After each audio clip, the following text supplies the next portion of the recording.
아테나 여신, 소매를 걷어붙이다. 아테나는 제우스와 그의 첫 번째 아내 메티스 사이에서 태어난 딸이다. 메티스는 오케아노스와 테티스의 딸로 티탄 신족에 속하는 지혜와 기술의 여신이다. 헤시오도스는 신들의 계보에서 메티스를 신과 인간 중에 가장 지혜로운 자로 묘사하였다. 메티스는 제우스가 아버지 크로노스의 반기를 들어 그가 삼킨 자식들, 즉 자신의 형제들을 다시 토해내게 할 때 이를 도왔다. 제우스는 메티스가 만들어준 약 덕분에 크로노스로 하여금 자식들을 다시 토하게 할 수 있었다. 그 뒤 제우스는 메티스에게 구애했는데 평생 처녀로 살기를 원했던 메티스는 이를 받아들이지 않았다. 그녀는 줄기차게 쫓아오는 제우스를 피해 여러 가지 형상으로 모습을 바꿔가며 도망쳤지만 결국 그에게 굴복하고 말았다. 둘의 결혼식 때 크로노스의 어머니 가이아는 제우스에게 불길한 예언을 하였다. 메티스가 딸을 낳으면 그 딸은 아버지와 대등한 능력을 지니게 될 것이고 아들을 낳으면 아버지보다 더 강력하게 자라나서 제우스가 그랬듯이 아버지를 몰아내고 왕좌를 차지하게 되리라는 것이었다. 이에 제우스는 메티스가 임신을 하자 그녀를 통째로 삼켜버린다. 일설에 따르면 제우스는 임신한 메티스에게 누가 더 작은 크기로 변신을 할 수 있나를 내게 한답시고 파리로 변해보라고 속인 뒤 그녀를 그대로 삼켜버렸다는 것이다. 하지만 메티스는 그 안에서도 태어날 아이를 위한 준비를 하고 있었고 어느 날 극심한 편두통에 시달리는 제우스가 헤파이스토스에게 자기 머리를 쪼개어 열게 하자 아테나가 갑옷으로 완전 무장한 여인의 모습으로 제우스의 머릿속에서 나왔다. 제우스가 편두통에 시달렸던 이유는 제우스에게 삼켜진 메티스가 자신의 딸인 아테나를 위한 갑옷과 투구를 만들어내기 위해 끊임없이 망치질을 하고 있었기 때문이라고 한다. 어쨌든 제우스는 메티스를 삼킨 덕분에 그녀가 지녔던 지혜도 획득하여 강력한 왕권을 구축할 수 있었다. 아테나는 여러 가지 속성을 지녔지만 무엇보다도 지혜의 여신으로 손꼽힌다. 그녀가 관장하는 전쟁, 기예, 직물, 요리 등 다양한 영역들은 모두 이 속성으로 수렴된다고도 말할 수 있다. 그녀의 혈통에서 알 수 있듯이 이 속성은 누구보다도 어머니 메티스로부터 물려받은 것으로 보인다. 아테나가 제우스의 머리에서 온전한 성인의 모습으로 튀어나왔다는 출생 신화도 지혜를 상징한다고 볼 수 있다. 아테나는 지혜의 여신답게 재판을 주관한다. 아테나 여신의 주관으로 열린 법정으로는 오레스테스의 재판이 유명하다. 친부 아가멤논 왕의 복수를 위해 친모인 클리타임네스트라를 살해한 오레스테스의 유죄 여부를 놓고 아테네의 아레오파고스에서 열린 재판에서 아테네 시민들로 구성된 배심원들의 판결이 찬반 동수로 나오자 아테나는 재판장으로서 한 표를 행사하여 오레스테스에게 무죄를 선언했다. 한편 창과 아이기스로 무장한 아테나는 전쟁의 여신이다. 여기서 잠시 아이기스에 대해 알아보자면 아이기스는 그리스 신화에 등장하는 제우스의 방패이다. 대장장이신 헤파이스토스가 제작하였고 한가운데 고르곤, 즉 메두사의 머리가 붙어 있다. 방패의 주인은 제우스이지만 보통 전쟁의 여신 아테나가 가지고 다닐 때가 많으며 이 방패는 아테나를 상징하는 물건 중 하나이다. 아이기스는 제우스의 번개도 막아낼 만큼 튼튼하고 흔들면 천둥 번개와 폭풍이 휘몰아친다. 오늘날 미 해군의 항공모함 선단의 함대 방공을 책임지는 함정인 이지스 전함의 이지스라는 말의 어원이 바로 이 아이기스로부터 비롯되었다. 지혜의 여신이자 전쟁의 여신인 아테나는 같은 전쟁의 신 아레스와는 사뭇 다르다.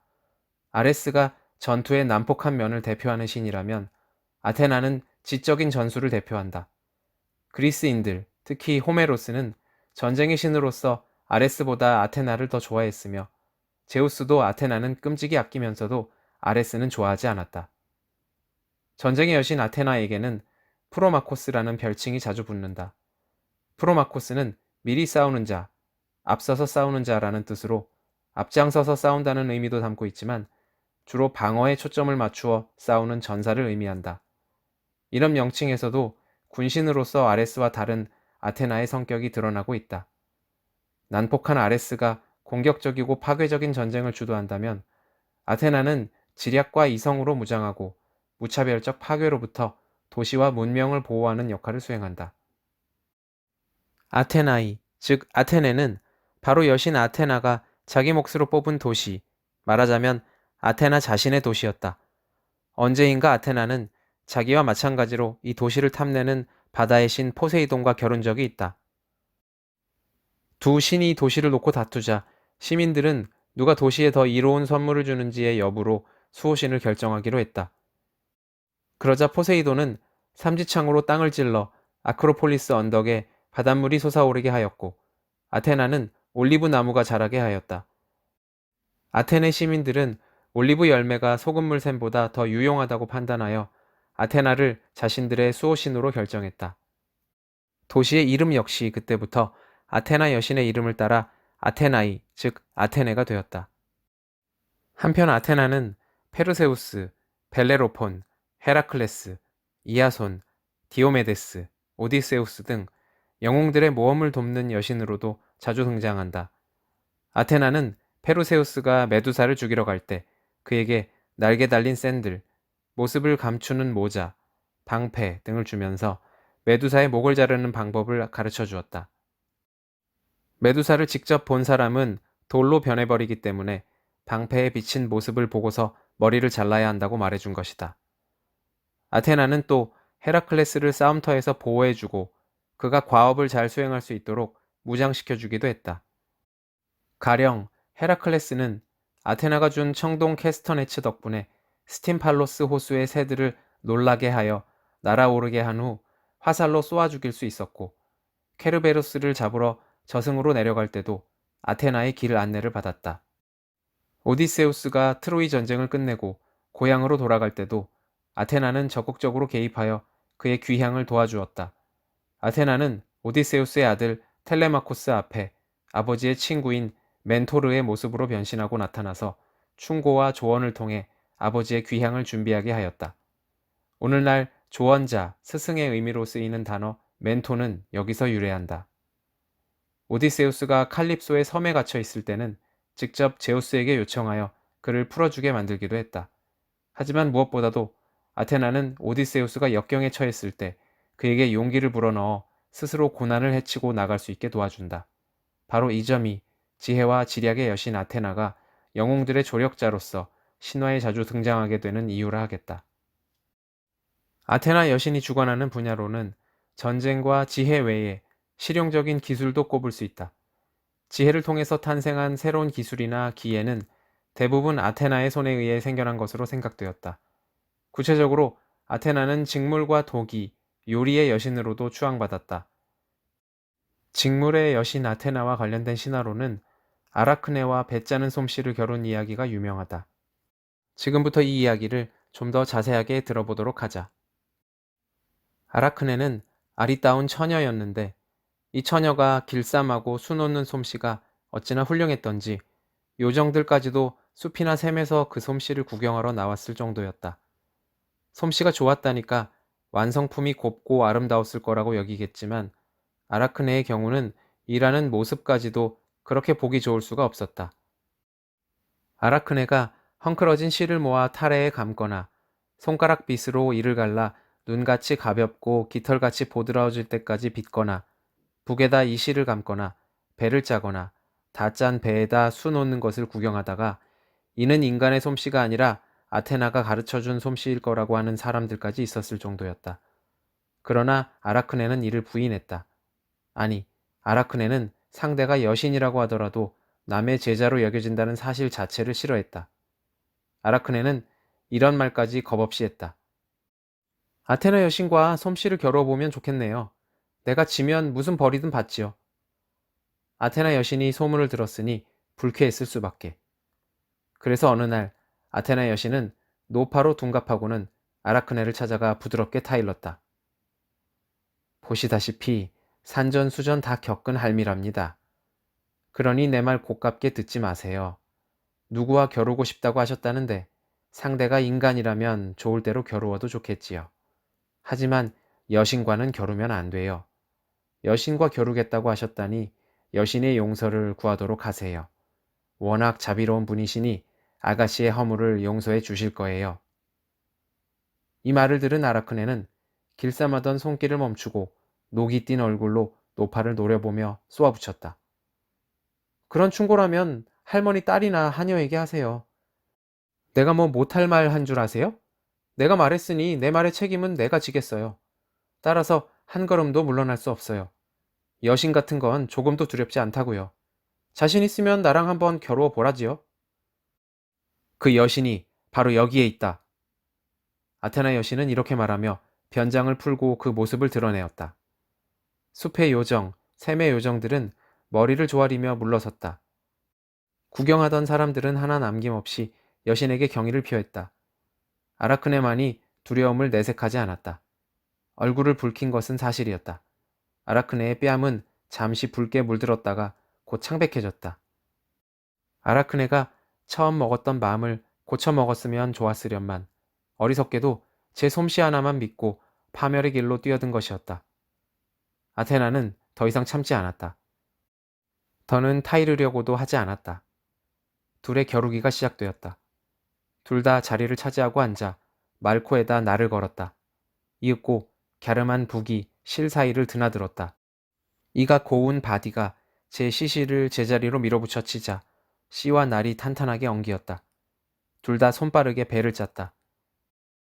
둘 다 이 일에 익어 있어서 손이 빨랐다. 겨루기의 흥분이 그 손길을 더욱 가볍게 했다. 티로스산 염료로 물들인 자주색 실이 다른 색깔과 대조를 이루다 슬그머니 다른 색깔에 섞여 들어보는 이의 눈으로는 그 경계를 분간하기 어렵게 했다. 흡사 소나기에서 반사된 광선이 하늘에 그려놓은 활골 무지개 같아서 각 색깔이 맞닿은 부분을 보면 두 색깔이 하나로 보이다가도 조금만 떨어져 있으면 전혀 다른 색깔로 보이는 것이었다. 아테나 여신은 자기의 배에다 자신이 저 포세이돈과 겨룰 때의 일을 그림으로 짜넣었다. 하늘의 신들이 열석한 가운데 그림 속의 제우스는 위엄을 뽐내며 가운데 자리를 당당하게 차지하고 있었다. 바다의 지배자 포세이돈의 모습은 삼지창을 들고 대지를 내려치는 모습과 함께 그려져 있었다. 아테나 여신은 머리에는 투구를 쓰고 가슴은 아이기스로 가린 모습으로 자신을 그렸다. 여기까지가 가운데 부분이었다. 내 귀퉁이에는 신에게 도전한 인간은 어떤 벌을 받을지 예상할 수 있는 그림들을 짜넣었다. 스스로를 제우스와 헤라라고 칭한 대가로 산으로 변해버린 트라키아의 왕 하이모스와 그의 아내 로도페, 헤라와의 다툼에서 지고 학이 되어 자신의 백성에게 전쟁을 선포하는 키그마이족의 여왕의 비참한 운명, 감히 헤라와 미모를 다투다 황새로 변한 라오메돈의 아름다운 딸 안티고네, 헤라의 저주를 받아 돌계단으로 변해버린 딸을 부둥켜 안고 우는 키니라스의 모습 등 신의 권위에 도전한 인간들의 비참한 최후를 수놓았던 것이다. 이런 그림은 신성을 강조하고 신의 권위에 도전한 인간에게 보내는 경고의 메시지인 한편 지금이라도 아라크네에게 겨루기를 포기하도록 하기 위한 아테나 여신의 배려에서 나온 것이었다. 그러나 아라크네는 신들의 실패와 허물을 돋보이게 할 만한 소재들만 배폭 가득히 짜놓고 있었다. 그림 가운데엔 레다가 백조를 안고 있는 것이 있었는데 그 백조란 다른 이가 아니라 바로 둔갑한 제우스였다. 또 하나의 그림에는 아버지에 의해 청동 탑 속에 유배되어 있는 다나에와 황금 소나기로 둔갑하여 여기에 숨어드는 제우스의 모습이 그려져 있었다. 이와 관련된 이야기를 잠깐 하자면 처녀 다나에는 남성을 가까이 할 수 없었다. 이는 다나에가 자식을 낳으면 장차 외주부를 죽이게 된다는 신탁이 있었기 때문이었다. 그래서 다나에의 아버지 아크리시오스는 딸이 남정네들과 접촉하지 못하도록 청동탑에 가두었다. 하지만 제우스는 황금 소나기로 둔갑, 탑 속으로 들어가 다나에를 차지하게 된다. 다나에가 낳은 아들이 저 유명한 영웅 페르세우스다. 그리고 훗날 페르세우스는 신탁의 예언대로 외조부 아크리시오스를 죽이게 되는 것이다. 한편 아라크네가 수놓은 다른 그림 중에는 황소가 어찌나 점잖은지 여기에 마음이 끌린 에우로페가 이 황소 등에 타자 둔갑한 제우스인 황소가 에우로페를 태운 채 바다로 뛰어들어 크레타 섬으로 데리고 갔다는 이야기를 그림거리로 삼은 것도 있었다. 독자 여러분이 이 배폭의 그림을 보았더라도 제우스가 둔갑한 가짜 황소가 아니라 진짜 황소인 줄 알았으리라. 그만큼 황소나 황소가 헤엄쳐가고 있는 바다가 진짜와 다름없이 자연스러웠다. 에우로페는 떠나온 해안을 동경어린 눈길로 뒤돌아보며 친구들에게 구원을 청할 것만 같았다. 넘실거리는 파도에 겁을 집어먹은 듯한 표정으로 보아 에우로페는 금방이라도 바다에 담그었던 발을 뽑아낼 것 같았다. 아라크네는 제 몫의 배폭을 이 밖에 다른 엇비슷한 그림으로 메웠다.